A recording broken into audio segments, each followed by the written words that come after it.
Bem-vindos ao podcast Família em Foco. Aqui nós discutimos os desafios e os avanços do direito de família, com quem faz a diferença no mundo jurídico, mas com quem faz a diferença também na nossa sociedade.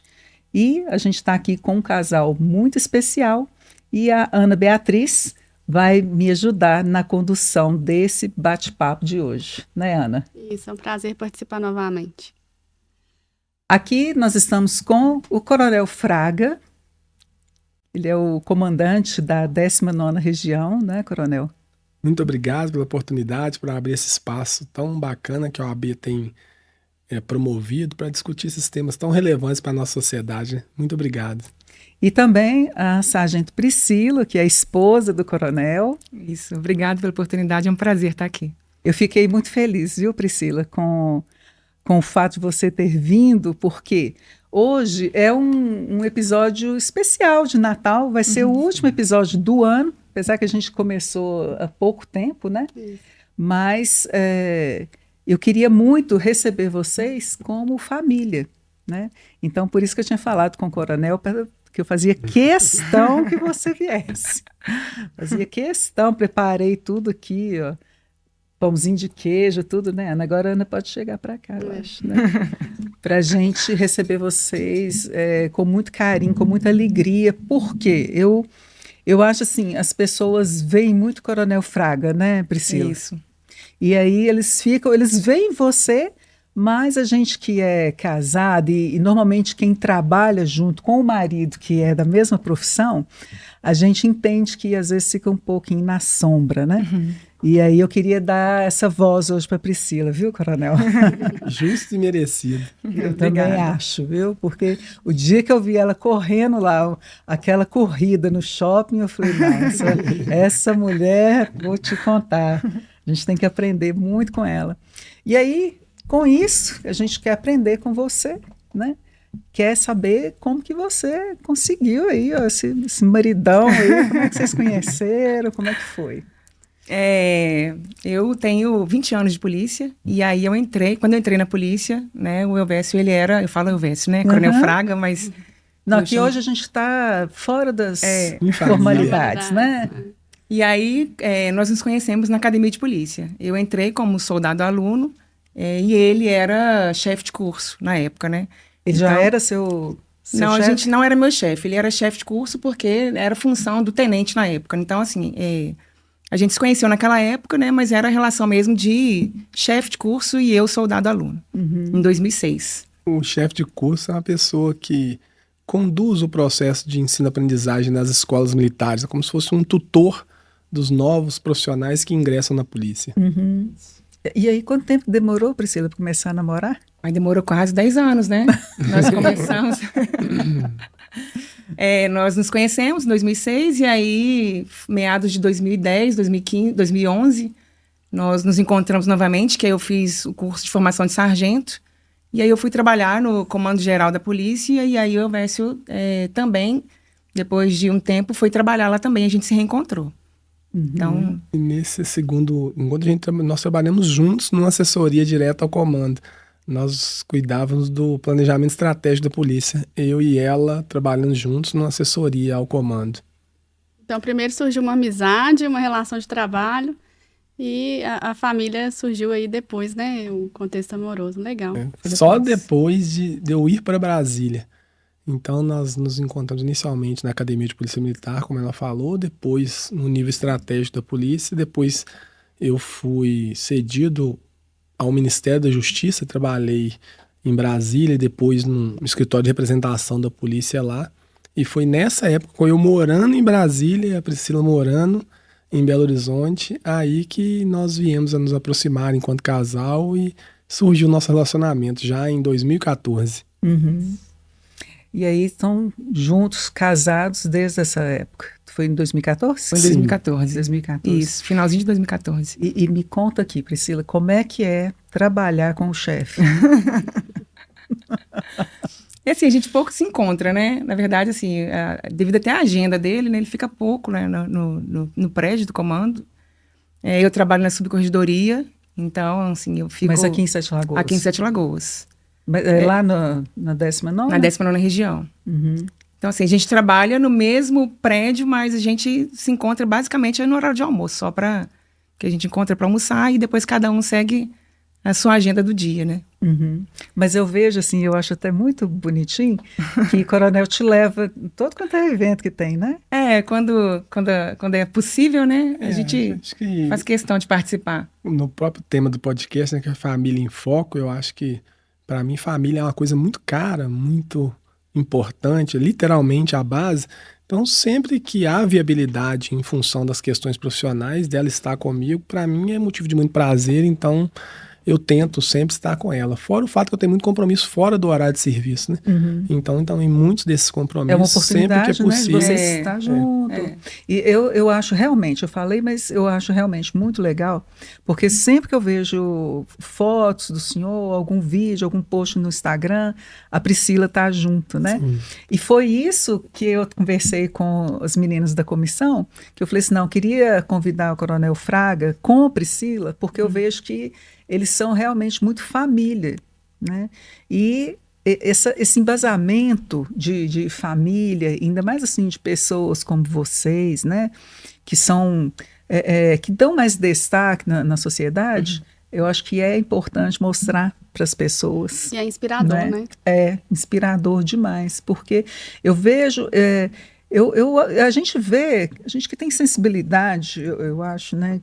Vê as coisas e percebe. Então, por exemplo, eu vejo o Coronel Fraga na igreja, nas missas, lá no batalhão, né? Priscila junto, ele posta foto das crianças, isso é admirável, né?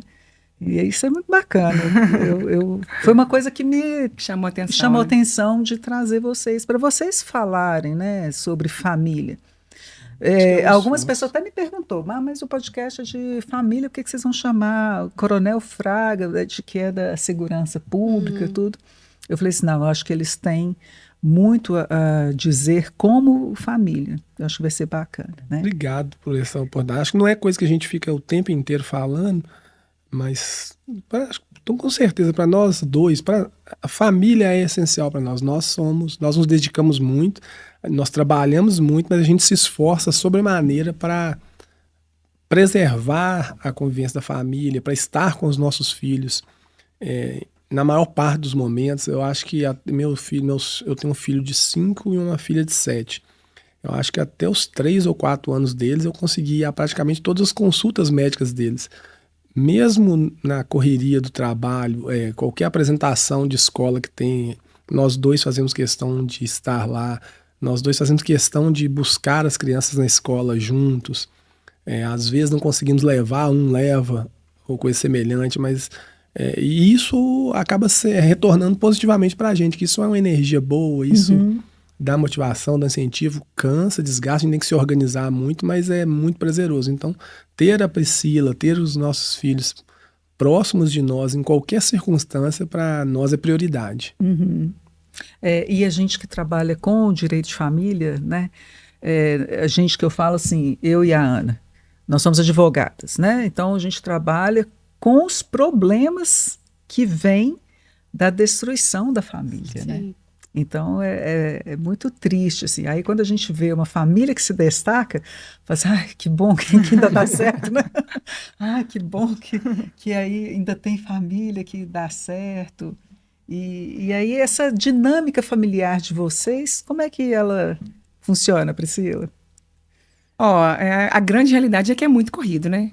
Assim, a gente, embora esteja aqui em Sete Lagoas e essa dinâmica nossa, ela melhorou muito, porque a gente estava em BH, em Belo Horizonte, né? E aí lá, assim, é cidade grande, é trânsito, né? E demorava muito para deslocar no trabalho. Tem quantos anos que vocês estão morando aqui? Fez 1 ano agora. Nós viemos em outubro do ano passado, o Vécio veio, e em dezembro eu esperei as crianças entrarem de férias, e eu vim em dezembro. Então, a nossa rotina, apesar de estar aqui, né, e de estar mais tranquila, ainda assim é corrida, né? Então, a gente leva as crianças para a escola, igual o Vécio falou, a gente tenta fazer isso junto, né? Mas a gente, sempre que possível, a gente faz questão de tomar o café da manhã juntos, né, assim, com calma, com tranquilidade. E aí deixa as crianças na escola e aí começa a nossa rotina mesmo, sabe? E É isso, é corrido, mas acho que a gente está saindo bem, né? A gente está conseguindo não deixar essa correria nossa afetar as crianças, né? Então a gente consegue manter esses momentos. E como que eles enxergam isso, hein? Vocês, assim, um casal de policiais, como é que é isso? Ah, eles adoram, né, Vécia? Assim. Gostam muito. O papai deve ser o herói, né? Eu acho que efetivamente nós, eles têm muito orgulho de nós, como pai, como mãe, assim, e como profissionais. Sempre que eles vêm, quando eles assistirem aqui o podcast, que a gente vai fazer questão de mostrar para eles, eles gostam, comentam, brincam com a gente. Mas, ao mesmo tempo, a gente também tem um exercício, uma preocupação muito grande de não deixar eles ficarem muito entusiasmados com essa questão, porque, querendo ou não, polícia, essa coisa toda, tem uma aura de suposto poder ao redor disso. E como são crianças pequenas, a gente faz muita questão de deixar claro para eles que nós somos pessoas que existem para ajudar os outros. A nossa fala com eles é de que a polícia está aqui para ajudar todo mundo. O papai está aqui para trabalhar para as outras pessoas. Não de criar uma ideia de comandante ou de coisa parecida. O tempo inteiro, sempre que eles remetem a algo parecido, a gente leva para esse lado, mostrar para eles que a polícia e nós dois estamos aqui para tentar ajudar, para tentar fazer a cidade melhor, para proteger as pessoas, para deixar as pessoas brincarem na pracinha. É o jeito que a gente está encontrando de mostrar para eles o papel efetivo da polícia, porque a gente realmente acredita que o papel da polícia passa por isso. Mas para explicar isso para as crianças, a gente tem levado para esse lado. Eu até perguntei isso no início, se era um sonho de infância, porque é uma profissão muito sonhada pelas crianças, né? Policial é simbólico, bombeiro, policial, até por essa questão de heróico mesmo, da visão do heróico. Mas com dois policiais em casa e essa inspiração toda, vocês acham que algum dos dois tem a tendência de seguir carreira, demonstra interesse, ou eles já estão pensando em outras profissões? São pequenos ainda, né? A Helena, por exemplo, ela fala que quer ser cientista. Assim, ela fala que ela é exploradora, é muito curiosa. E aí ela fala assim, com todas as letras, né? Que quer ser cientista. O Matheus fala que quer ser bombeiro militar, né? E piloto bombeiro de é um moto. clássico. E piloto de moto, E a mãe treme com esse sonho dele de piloto de moto. Mas é claro, assim, que a gente sabe que influencia, né? Assim, daqui a um tempo, talvez, né? Claro que a gente vai dar total liberdade para eles. E influencia mesmo, né? Eles veem a gente todos os dias saindo fardados de casa. Gostam e a gente tem muitos amigos policiais militares, né? Mas tá cedo ainda, né? Vamos ver como é que vai ser. Eles ainda precisam ver muita coisa, né? Isso. Mas vocês conseguem perceber, assim, que eles entendem essa questão de ajudar as pessoas, né? Igual o Coronel Fraga disse. Vocês explicam para eles que vocês ajudam pessoas. Acho que entendem do jeito deles, né? Mas no dia a dia, às vezes, acontece deles darem alguns exemplos, deles manifestarem algo que no entendimento deles seria papel da polícia, que nos sinaliza que está dando certo, que eles estão compreendendo tanto o papel da polícia quanto a minha função hoje como comandante da polícia ou da Priscila como sargento. Os sinais, quando eles veem algo, por exemplo, que eles entendem errado, de uma pessoa jogando lixo no chão, ou de uma pessoa fazendo um ato antissocial que chama a atenção deles. Dirigindo sem cinto de segurança. Aí eles falam, polícia, a multa. Criança fora de cadeirinha, no carro. Isso são coisas que chamam a atenção para deles. E todas as vezes que eles veem algo semelhante, eles, olha papai, olha mamãe, que coisa feia, a criança está sem cinto. Olha, jogou lixo, a polícia vai multar, não pode fazer isso. Então, me parece que está caminhando bem. Esse desenvolvimento desse senso deles de para que existe a polícia e das regras da sociedade, coisas parecidas. E me conta uma coisa, Coronel Fraga. Isso é passado para todos vocês, para todos, vamos dizer assim, como instituição? Ou isso é uma coisa de vocês? Olha, a polícia ela é uma instituição que ela é muito tradicional. Ela é uma instituição, entre aspas, conservadora, ao mesmo tempo que busca se modernizar, mas ela é tradicional. E numa instituição tradicional, os hábitos e os valores são muito nessa linha. Então, há uma certa pouca aceitação interna na polícia com atos antissociais no geral. Não, os policiais, em regra, não veem com bons olhos questões de falta de educação, de falta de cidadania. Eu digo como família. Eu também entendo, na maior parte dos casos, nessa instituição que é conservadora, que tende a buscar pessoas que se identificam com essa instituição conservadora, em que se predomina um ambiente em que as pessoas valorizam a família, valorizam esse cuidado com os filhos. Aqui em Sete Lagoas me chama muito a atenção disso, assim, do tanto que os policiais são caseiros, gostam de conviver com as suas famílias, gostam de passear com as suas famílias, gostam de encontrar em família.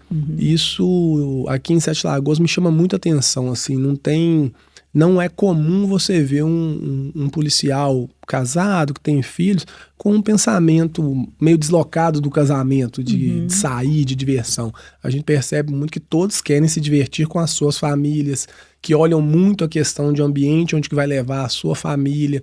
Então, eu acho que predomina na polícia mesmo. Bacana, né? E aí, nesse período que vocês estão casados, eu acho que já deve ter acontecido de vocês terem enfrentado assim, algum desafio maior, né, na profissão. Você lembra, Priscila, de algo assim que te marcou mais? E como acho é que você... o desafio mais recente, eu não sei se é nesse sentido que você está falando, mas assim, acho que foi a nossa mudança para Sete Lagoas, né? Sim. Que foi... Mas teve algo assim que te marcou mesmo, assim, profissionalmente, às vezes a morte de alguém, alguma coisa que aconteceu? Ela trabalha mais administrativamente. Né? Mas assim... Você já trabalhou na rua? Antes? Já trabalhei na rua. Já fui soldado, né? E como sargento também. Inclusive, ontem eu estava trabalhando na rua, né? Porque a gente está com a operação natalina. Então, esse trabalho operacional, ele é quase que rotineiro, né? Mas, assim, um fato que tenha marcado, acho que o Veste tem mais história para contar, assim. Olha, nesse foco da família, quando você me pergunta isso agora, foram várias circunstâncias. Mas, por exemplo, quando eu trabalhava em Belo Horizonte, no 34º Batalhão, dos aglomerados ou favelas que fazem parte do 34º Batalhão é a Pedreira Prado Lopes, perto da Avenida Antônio Carlos, um aglomerado conhecido em Belo Horizonte. Houve uma vez em que eu me encontrei com uma jovem, filha de uma família de muitas posses em Belo Horizonte. A família dela morava no bairro Mangabeiras, no Alto da Afonso Pena.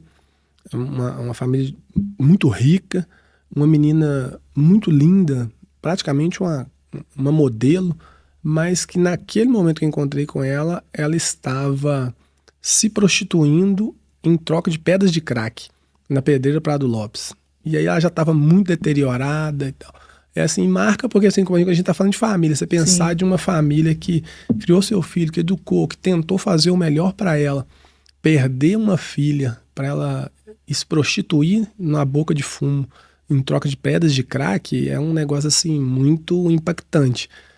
Na época eu não tinha filho, mas tentando me colocar no lugar da família, aquilo me comoveu muito, mexeu muito comigo. E aí a gente começa a ver as mazelas que giram em torno dessas questões, né?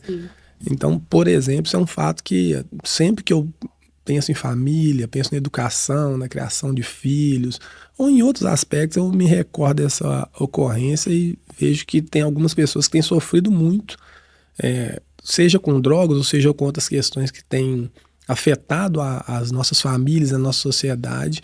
E não é um negócio muito bom de ver, não. Já teve outros casos com mortes, coisas que envolvem crianças, sempre me impactam muito, mas acho que nesse foco da nossa conversa que essa ocorrência ilustra bem algo que, infelizmente, a gente não gostaria muito de ver, mas que está aí. Algumas pessoas parecem não perceber que está acontecendo, mas coisas como essa estão acontecendo bem abaixo dos nossos olhos aí, em muitos lugares. Uma realidade que está próxima. Sim.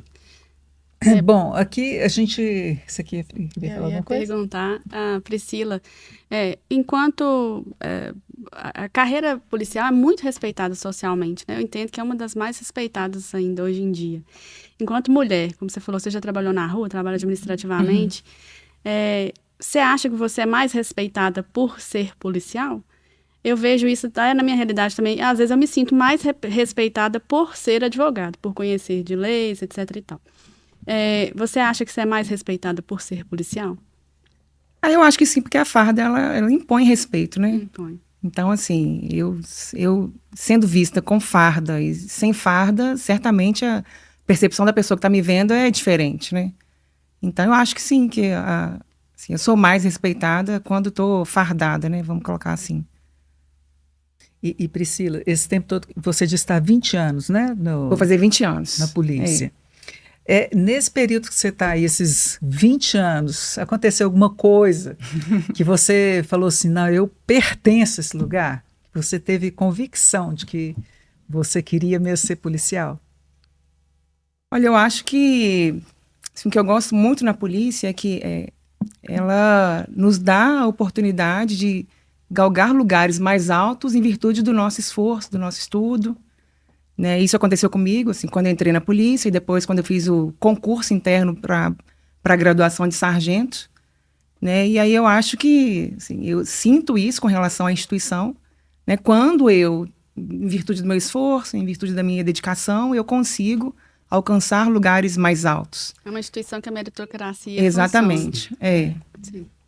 Então, isso, assim, perceber que a polícia proporciona isso para nós, né, para o homem, para a mulher, para qualquer pessoa, né, me deixa feliz, né, de saber que eu pertenço a essa instituição. E como é que é para você trabalhar numa instituição, né, que é baseada aí em hierarquia, que tem mais... Ainda tem mais homens? Ainda tem mais homens, coronel? Sim, ou as tem mulheres mais são cerca homens? de 15% aproximadamente. Como é que é para você? Qual que é a sua visão, aliás, sobre ser uma policial militar num ambiente que é dessa forma, Eminentemente né? masculino. É super tranquilo, assim, a hierarquia e disciplina, para nós, né, os pilares da instituição são características positivas, né, e eu sempre fala muito, né, que quando a gente trabalha, né, e dá resultado, assim, a gente não precisa às vezes falar nada, né, o respeito vem por si só. Uhum. Então, é claro que a gente tem alguns desafios, que é natural, né, nenhuma instituição é perfeita, então a gente tem alguns desafios, mas eu nunca enfrentei assim, nenhuma dificuldade, né, com relação a ser mulher, né, ou ser sargento e houvesse coronel, sabe? Então... E esse respeito também, ele é natural, né? Eu fui lá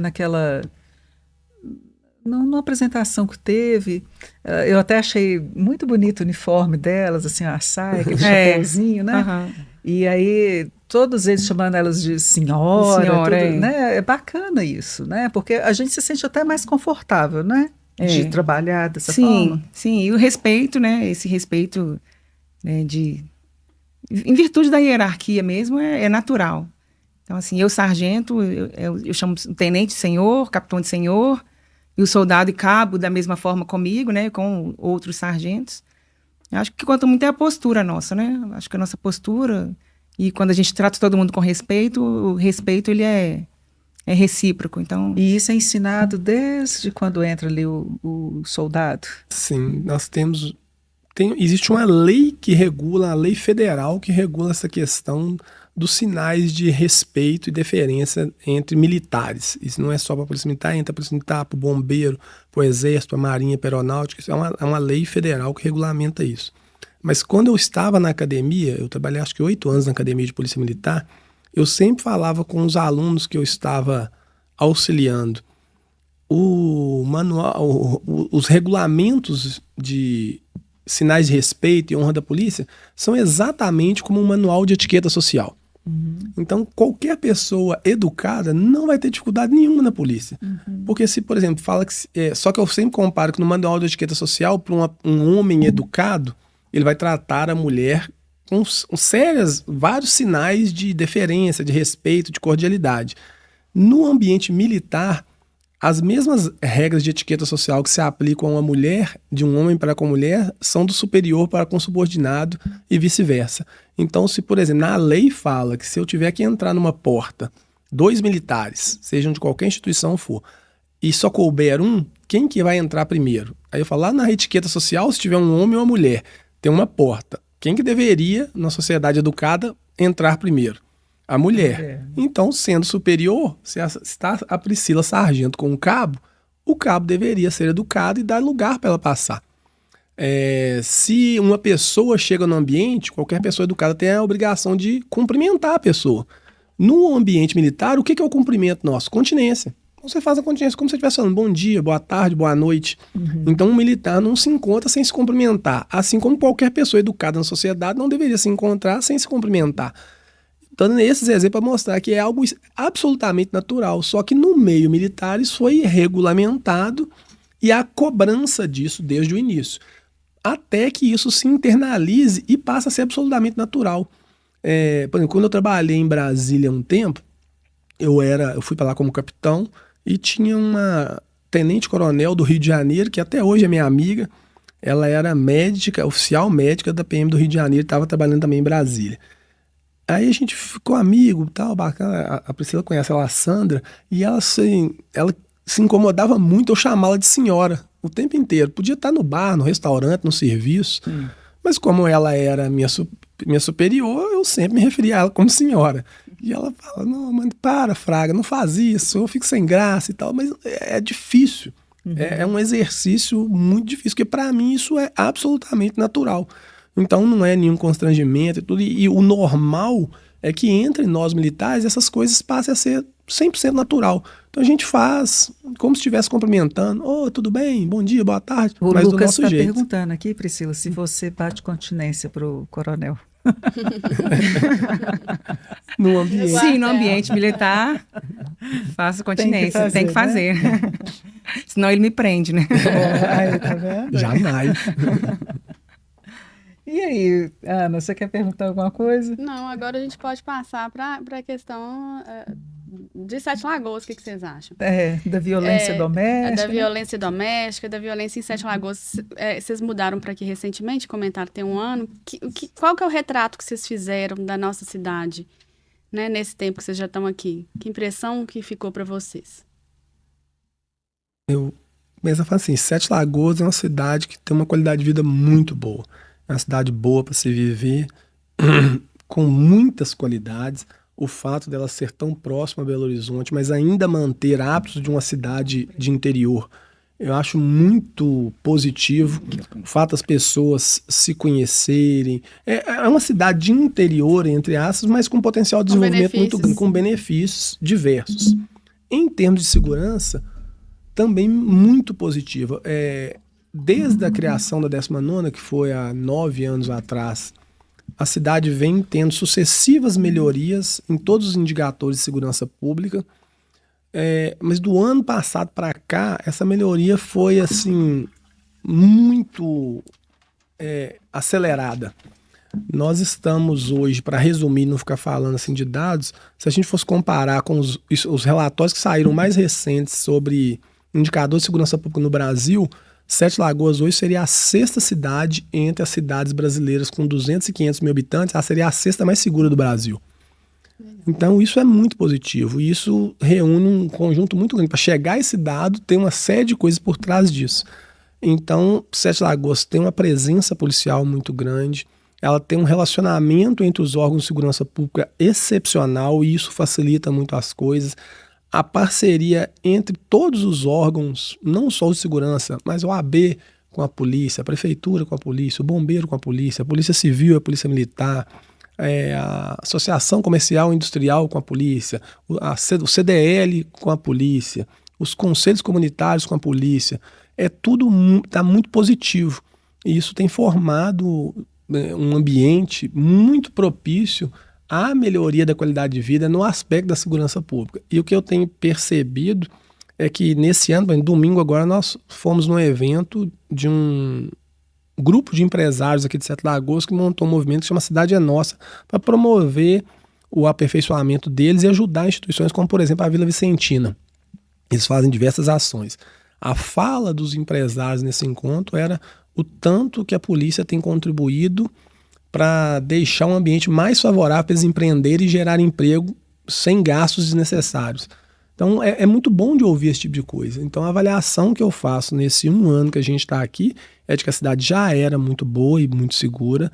mas que houve uma melhoria substancial e muito galgada nessa parceria e no apoio de todo mundo. E, logicamente, no trabalho dos nossos policiais, que tem feito muita diferença. Nossos policiais aqui têm feito cada coisa que, se a gente contar, é difícil de acreditar, que eles têm trabalhado muito bem e tudo entrosado. Todo mundo, assim, muito satisfeito, muito feliz, muito motivado, muito disposto a dar o seu melhor. E aí não tem muito erro, não. Então, acho que vem o reconhecimento social, que eu acho que vocês têm bastante aqui também, né? Graças a Deus, isso está gerando esse reconhecimento amplo. E isso é bom para todo mundo, é bom para a sociedade, é bom para nós policiais, é bom para a instituição.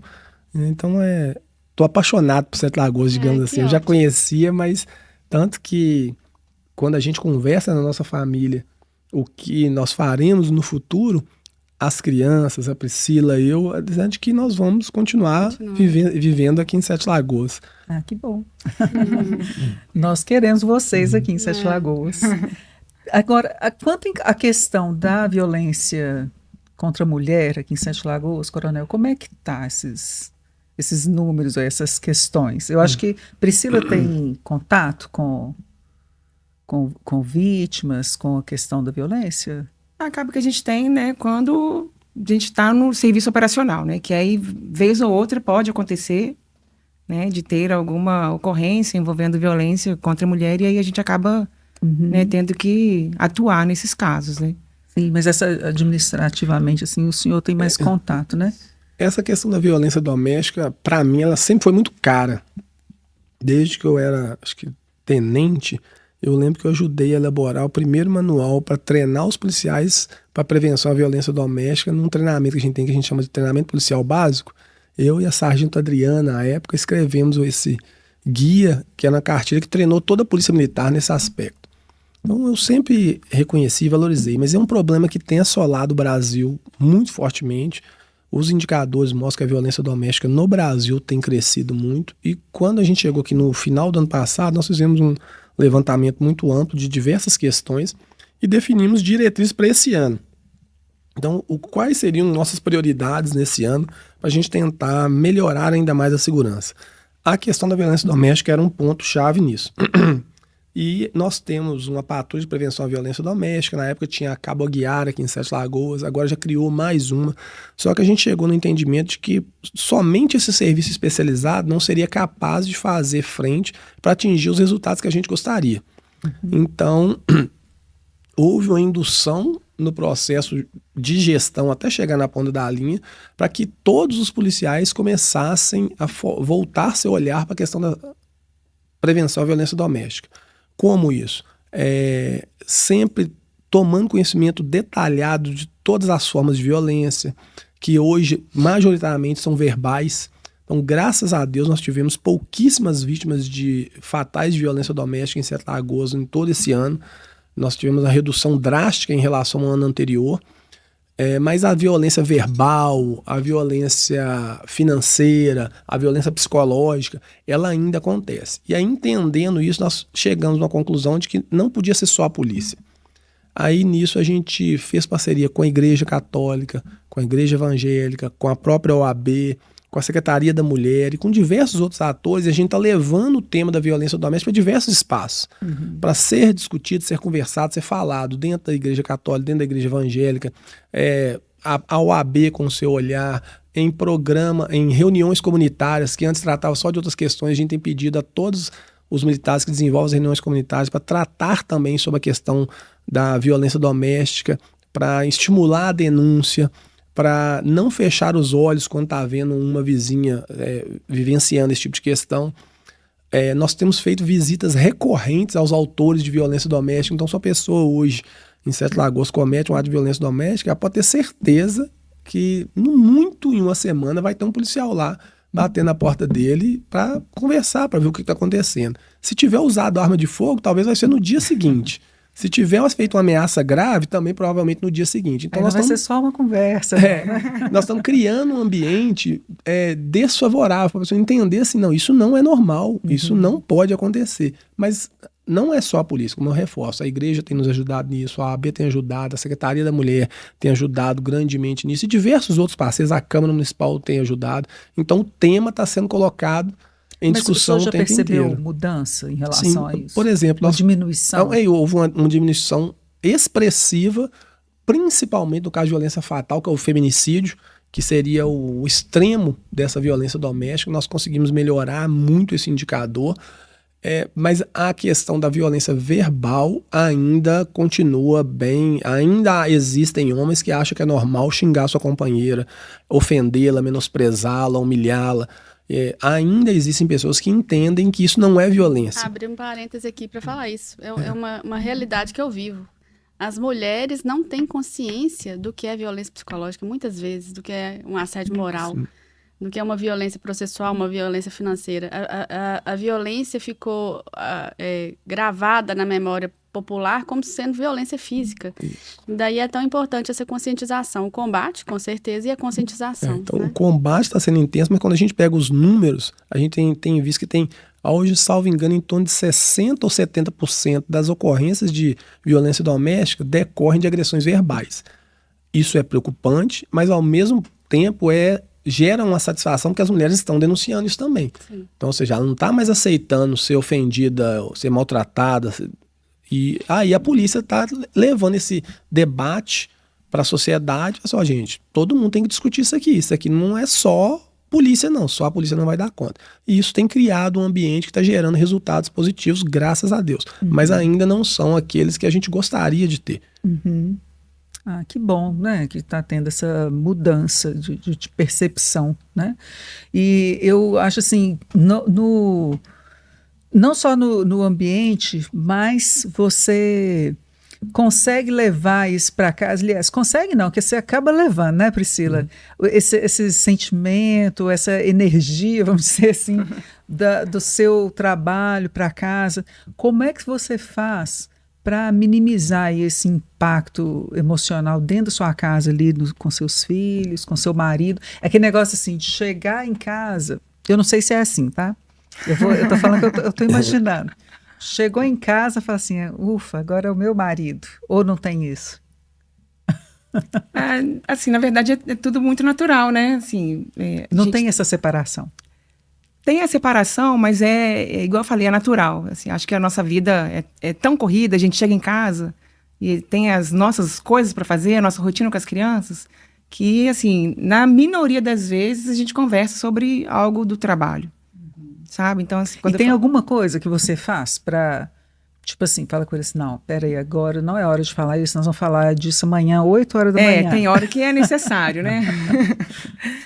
Ninguém é perfeito, né? Acaba que muitas das vezes a gente acaba levando mesmo ele mais, né?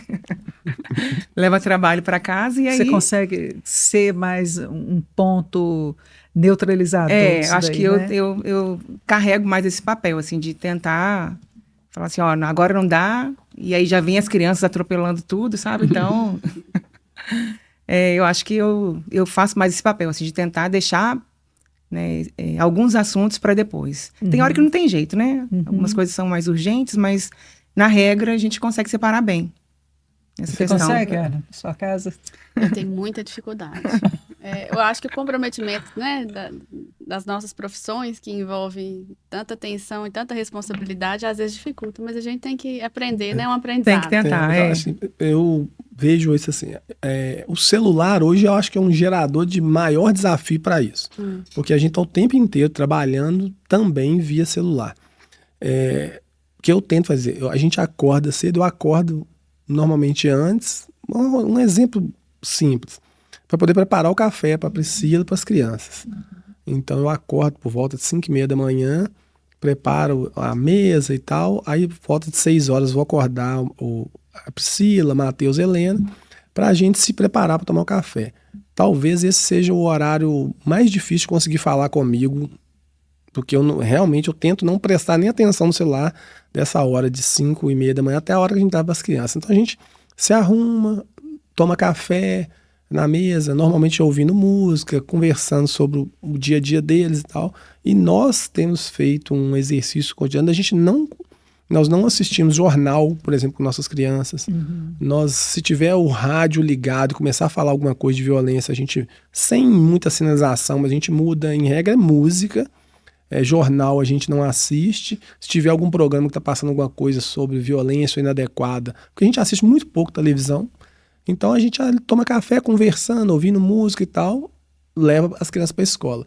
Normalmente a Priscila tem levado mais, aí é a hora que eu vou correr atrás do celular para tentar fazer as coisas, porque a família saiu. Daí a pouquinho já vem correndo, a gente vai pro trabalho, e só trabalho. Quando chega em casa, a gente tem menos de 10 minutos para trocar de roupa e buscar as crianças na escola. Então a gente nos trocamos, vamos buscar as crianças na escola. Quando volta banho, jantar, para casa. Começa tudo de A novo. rotina Ir para a cama, leitura, oração e dormir. Aí, se a gente consegue ficar acordado, porque já também tá o cansaço, a gente tem tentado, por exemplo, assistir um filme nós dois, fazer um jantar, uma coisa nós dois.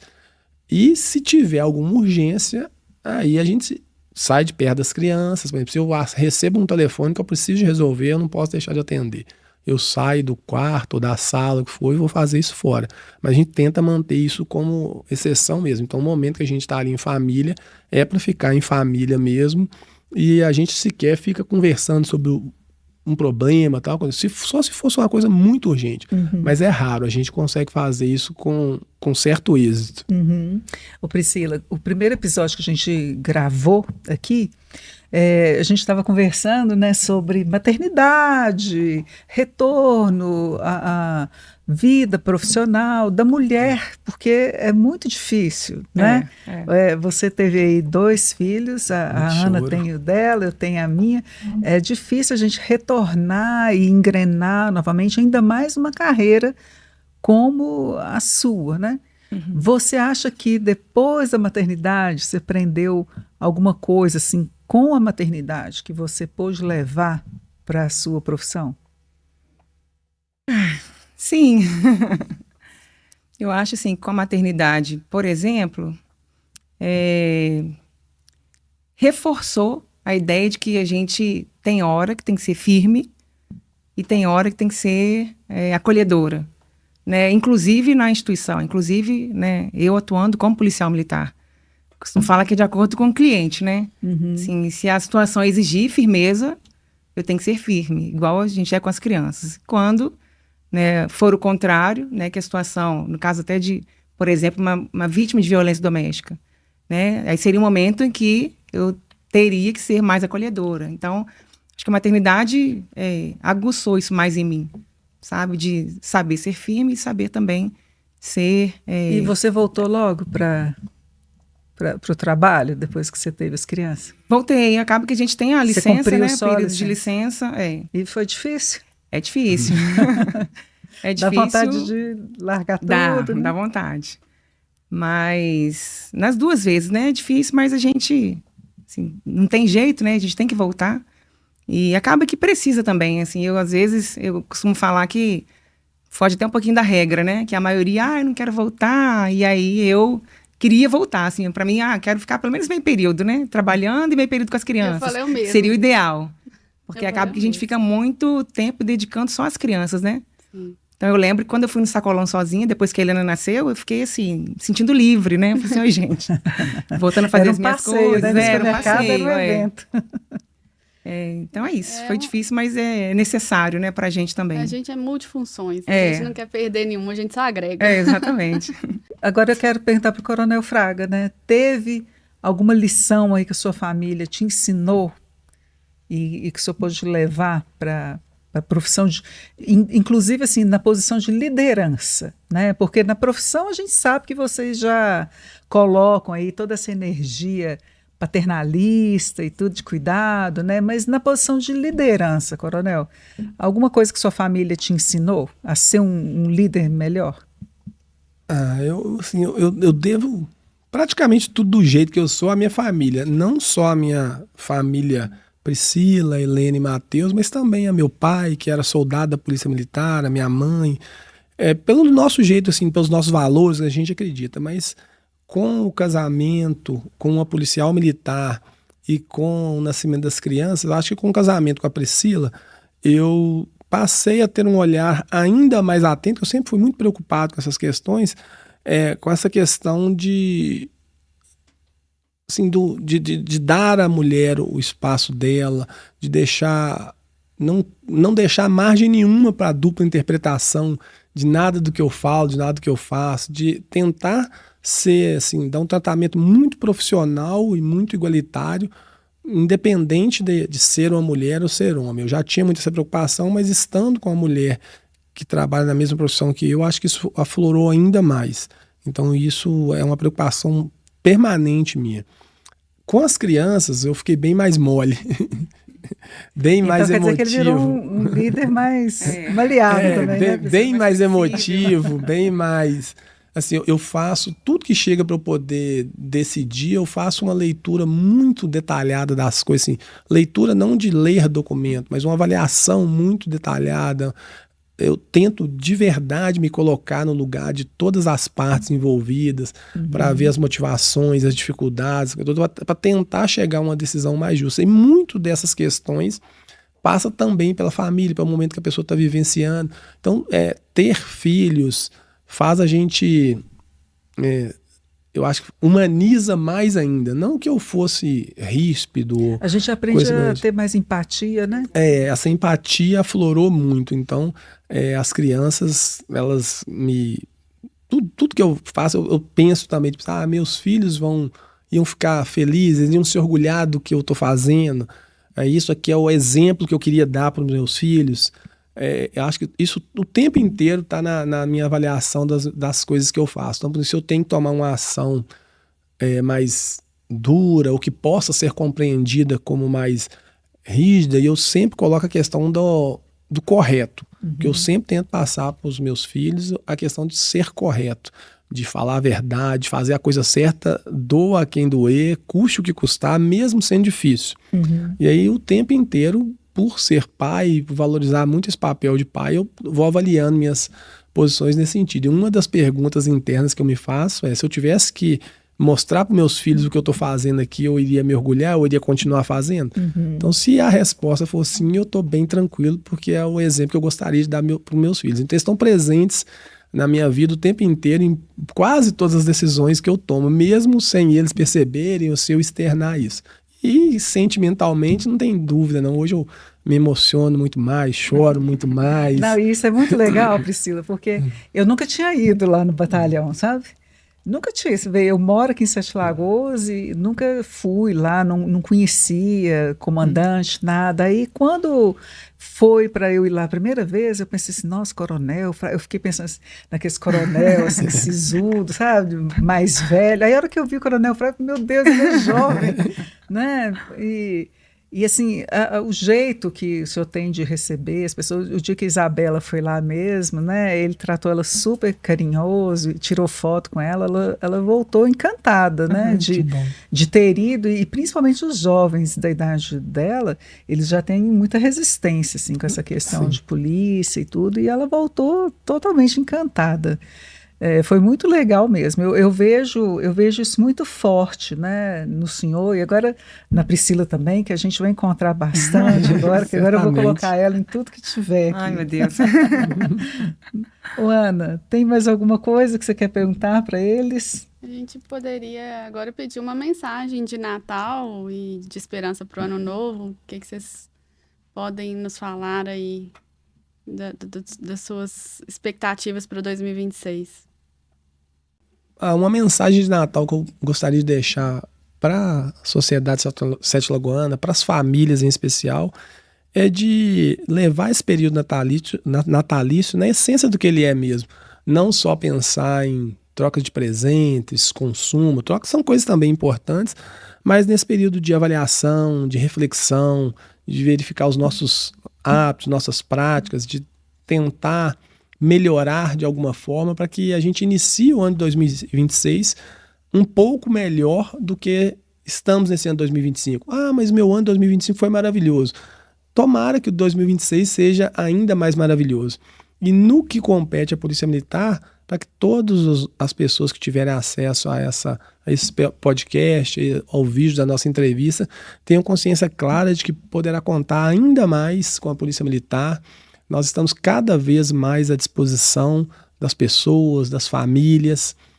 Confiem na Polícia Militar, busquem a Polícia Militar, acessem a Polícia Militar em todos os espaços possíveis, que para nós é motivo de muito orgulho fazer parte de verdade da sociedade sete-lagoana e de toda a região e poder contribuir para esse período de Natal. A gente levou as crianças na pracinha Dom Carlos Carmelo Mota ali domingo à noite para elas verem a iluminação de Natal, e eu, como pai, mas como policial militar, me orgulhei imensamente de ver centenas de pessoas tirando foto com o seu celular livremente, tirando a foto, comprando uma pipoca para a criança, carregando a criança nas costas, no colo, um barraqueiro vendendo seus produtos ali. Então, eu, como policial, olho para aquilo e falo, isso aqui é parte importante do nosso trabalho.